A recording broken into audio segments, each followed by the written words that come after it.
Cześć, w dzisiejszym odcinku bardzo brudna i zardzewiała Eternamatic.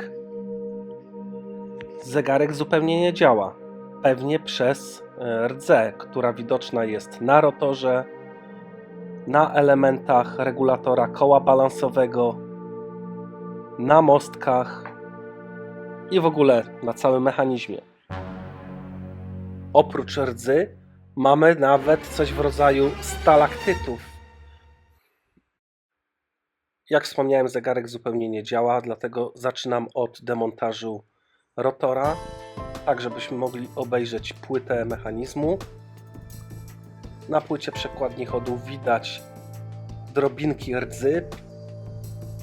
Prawdopodobnie to właśnie ta rdza jest odpowiedzialna za to, że zegarek nie daje żadnych oznak życia.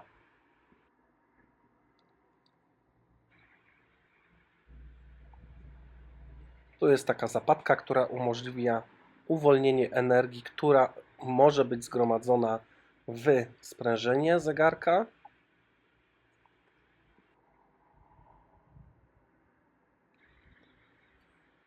Teraz przechodzę już do demontażu wskazówek. Używam łopatek do wskazówek.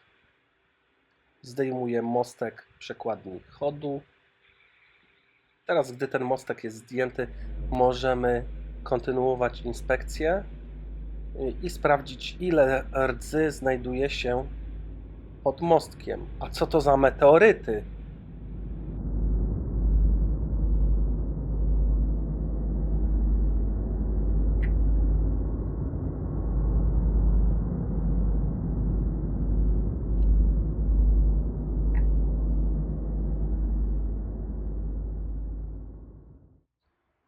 Podejrzewam, że ta rdza znalazła się w ten sposób, że początkowo ona była osadzona na rotorze, natomiast rotor ruszał się i w którymś momencie fragmenty tej rdzy z rotora po prostu oddzieliły się i zanieczyściły cały mechanizm. A to są dwa największe fragmenty tej rdzy.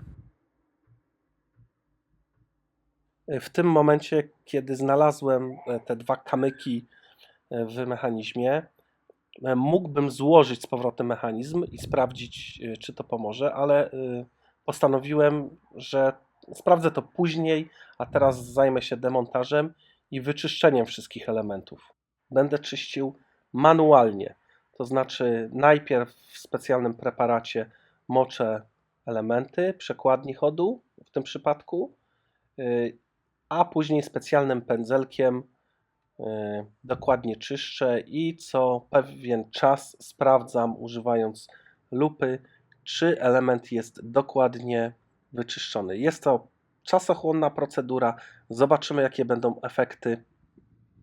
Do wyczyszczenia łożysk używam specjalnie przygotowanego patyczka, który jest zaostrzony, ale w ten sposób, żeby jego końcówka przeszła przez całe łożysko.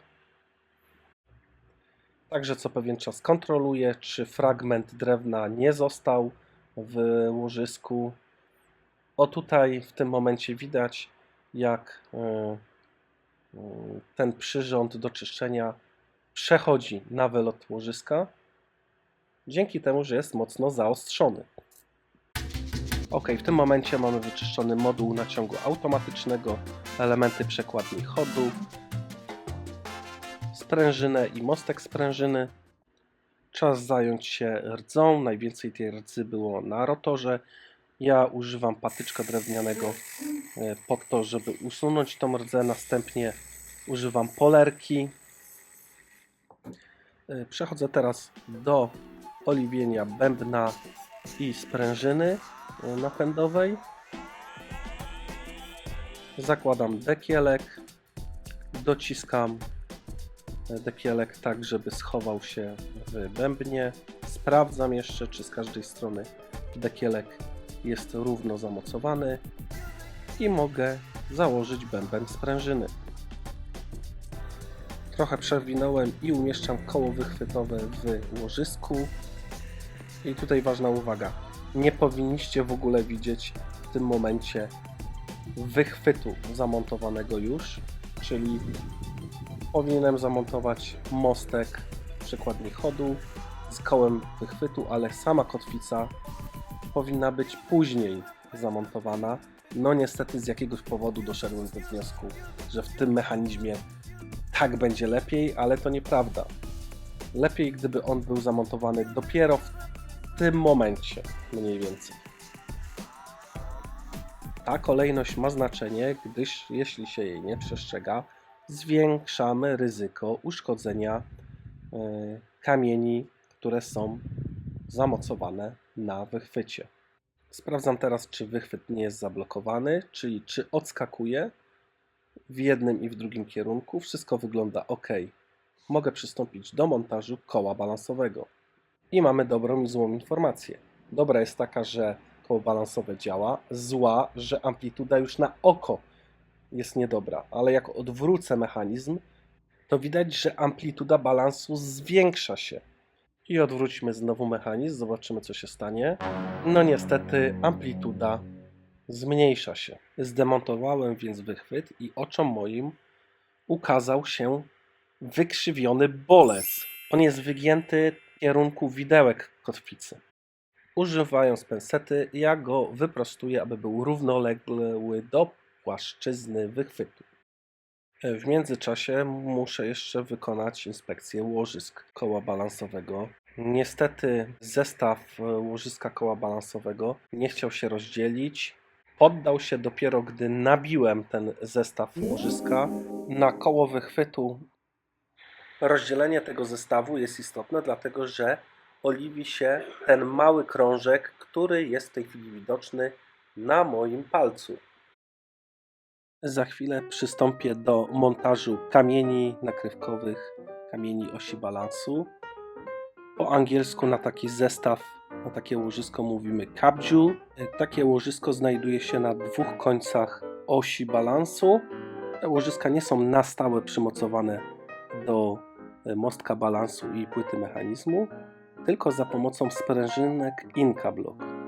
Oliwienie na mostku przekładni chodu zaczynam od największego kamienia, kończę na najmniejszym. Teraz przystępuję do składania modułu naciągu automatycznego i tu jest chwila na to, żeby docenić Eternę i jej mechanizm.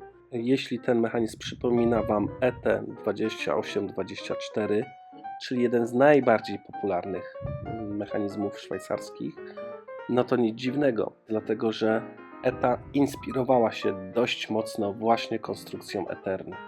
Przed montażem modułu sprawdzam, czy na pewno działa on prawidłowo. Instaluję moduł na mechanizmie zegarka i za chwilę będziemy mogli przystąpić do regulacji już praktycznie całkowicie złożonego mechanizmu Eterny.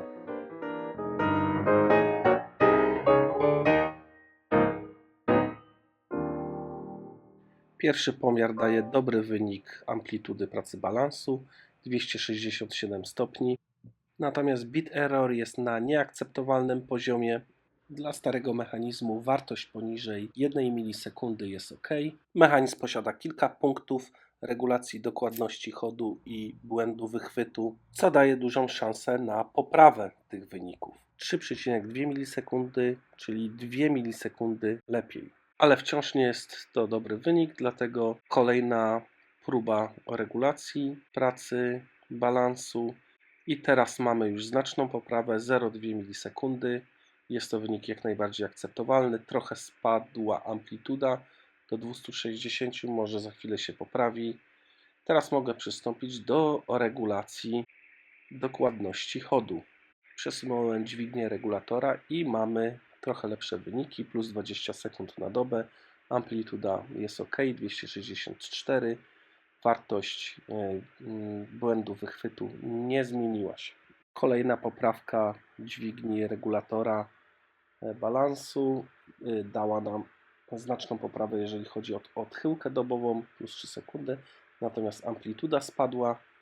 Ten wynik może jeszcze ulec zmianie po tym, jak włożę mechanizm do koperty zegarka. Wskazówki zegarka muszą być synchronizowane z wskazaniem daty.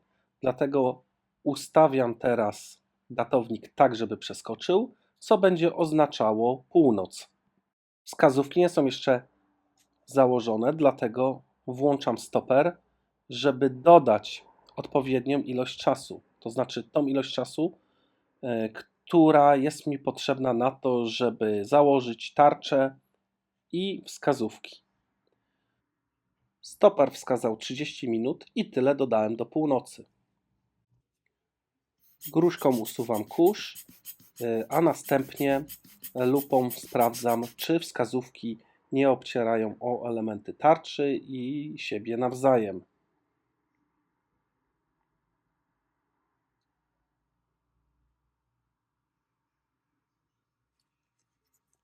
Popatrzcie, jaka ciekawostka. Easter eggs to nie wymysł współczesności. Ten zegarek, liczący sobie kilkadziesiąt lat, ma taki ukryty element na szkle. Montuję w tej chwili mechanizm w kopercie.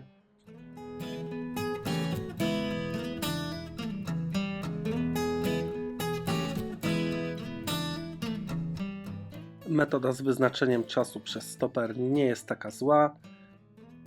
Datownik przeskoczył mniej więcej o północy.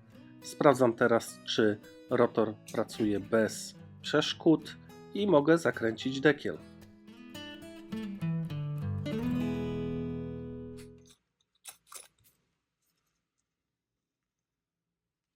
Po umieszczeniu mechanizmu w kopercie zegarka finalna dokładność jest bardzo dobra.